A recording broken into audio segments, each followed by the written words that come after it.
On-the-scene coverage of AHA 13 is supported by Janssen Pharmaceuticals Incorporated.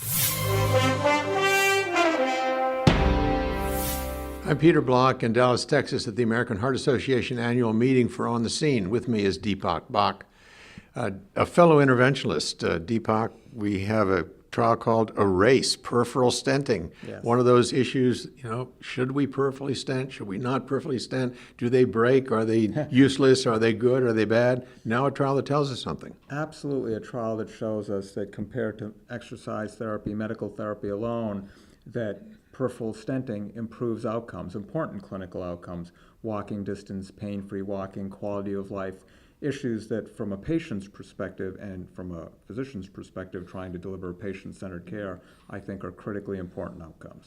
So tell me a little bit more about the trial, because one of the issues obviously is stent fracture in the superficial femoral artery, and where you put it is important. Any signals from this trial as to whether there should be or shouldn't be some areas that you should avoid? Well, this is a modest-sized trial, so it doesn't really answer all questions from an interventional or technical perspective. It was really modest-sized trial, first of all, I have to acknowledge that. But still, within the context of a modest size, was able to answer a clinical question. Is there incremental value to stenting beyond just exercise therapy for PAD? And I think it's an important question because, as you know, these days it seems everyone's skeptical about the value of intervention in stable patients, whether it's stable CAD or stable PAD in this case.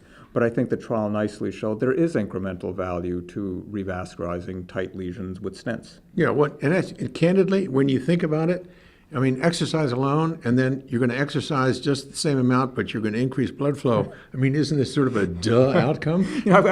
I think it's a really important trial, but I agree with you. I mean, for people that are actually doing these procedures, taking care of these patients, it's not a shocking outcome, but nevertheless, in this era where evidence-based medicine sort of reigns supreme and we need evidence for everything, I think it is useful, and probably also useful to go to third-party payers and say, hey, actually this lower extremity revascularization stuff we're doing works. Exactly. For CMS and all those other folks that are paying the bills, it is an indication that it might be worthwhile paying for that stent. Absolutely. Makes patients feel better. They can walk further.